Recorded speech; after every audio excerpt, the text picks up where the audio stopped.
Any other quick comments from the panel? This is I don't think this is a big elephant, because medicine today is largely based on assessment of risk, not using genetics but using other tools.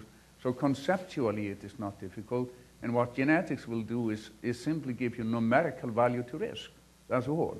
And it's also extremely important to realize that medicine as it is practiced today is very poorly understood by the patients, and it's only marginally understood by the physicians. So the ignorance there is not anything new.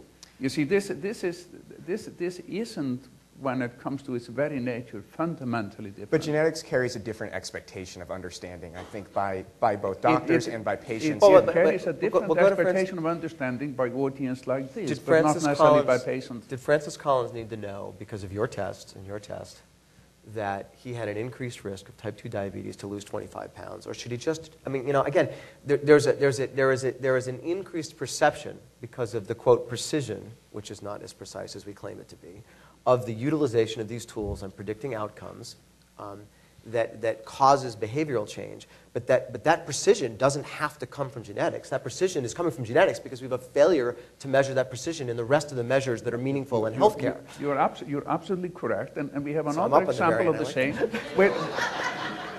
We are talking about a serious issue, don't laugh. Okay. We have another example. We have a good example for some cholesterol, which in many ways, elevated cholesterol has very similar implications as being homozygous for the TCF7L2 variant. So this is nothing new. We have been working with this for years. Dietrich, 10 seconds on this? Yeah, I would agree that genetic information, I would agree with Kari that genetic information at its rawest form is just like an X-ray in terms of the pixels. It's just like a mass spec in terms of rolling all that data up for a physician and putting an asterisk next to it and telling them what they should do downstream of it. I would also agree, and we've seen this again across a base of hundreds of individuals, that the G word, for some reason, and I don't know what it is, has a different impact on people, and they do change behavior more than, you know, their doctor sitting there screaming at them, telling them they're fat, they got to lose weight. So it's different. Okay. 2 final questions. Yes. Okay. I'm on the open end, open public end of the continuum. So could you just briefly comment on the social implications if my parents, my children, or my future grandchildren prefer to be at the secret, private end of the continuum? Is my consent potentially propagating out to people who would otherwise not be affected by my decisions? Yeah, familial consent is certainly an issue. Right now, for the Personal Genome Project, you're required to seek familial consent only if you have a monozygotic twin.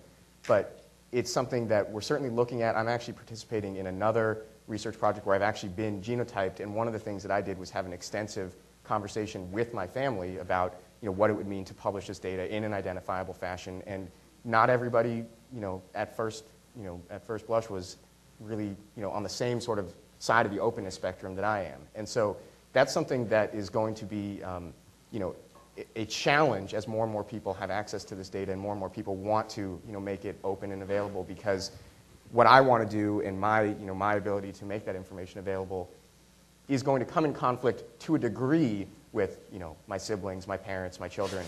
You know, the good news is we're still dealing in probabilities, and they diminish, you know, very rapidly as you move away from, you know, from the individual. Yeah, Jamie? You know, I think we're going to be looking at that question in 20 years and laughing, because I think it's over. I don't think there will be. I think you know, if you're thinking about the fact that every camera in 5 years will have a GPS and a transmitter to Amazon's cloud, and someone will be running facial recognition platforms on that. If I had an HIV test that I took over the counter and I got that diagnosis, I would go and type that into Google, and they would know, and they're a marketing company under no restrictions. And if I wanted to find it, I'd go type it into Yahoo Maps for the name of a clinic, and they would know the address I was going to, and they could impute it. So the idea that, I mean, we should just get used to now everything about ourselves, our future, our past, and our ability to modify that will be computed and known in 20 years, and it's just done. And everything else is just time, and you can choose when you want to go over that cliff. Final question is final question is from Mike Cariaso. Mike. Hi, Mike Cariaso from Snopedia. I'm a little concerned, actually. I keep hearing this sort of mantra of reporting back probabilities, and I really think that it's an artifact of the way that GWAS work and the fact we're working on microarrays that we're forced to impute so much and we're forced to rely on probabilities.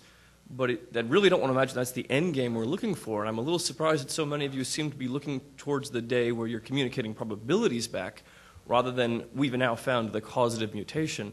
That's, in fact, what you want to be doing. Probabilities are the information you look to return to users in the near term. This is a fundamental misunderstanding, because what these sequence variants that confer the risk of common diseases do is in many instances just to put you on a normal distribution curve of physiologic function. And so when you're exposed to a certain environment that pushes you farther along that curve, you will develop the disease. The kind of mutations you are talking about are simply the Mendelian mutations in the coding sequences. They're rare diseases. They are not the diseases that are responsible for most of the public health burden in our society. So this is a mistake. There are not causative mutations in these diseases, only in the Mendelian phenocopies of them. And even there's often a fluff factor associated called penetrance, which means you might not get it, and we have no idea why. Well, actually, let's do it the simple way, by the way. It's not about the genome. You know, what city do you live in? Wageningen, the Netherlands? In the Netherlands. Okay, so your probability of being hit by a bus, which is probably your most likely cause of death given your age and status right now, is driven by whether you live in a city or not. And it is, I can't tell you whether you're going to get hit by a bus or not, but I can tell you whether you're more or less likely to based on whether you live on Carr's Farm or down in the middle of New York City. Are you saying that he would be hit by a volcano? You already tried to get me, actually, on the way over here. There's a very good chance of that, I think. Ladies and gentlemen, please thank the panel for fantastic discussion.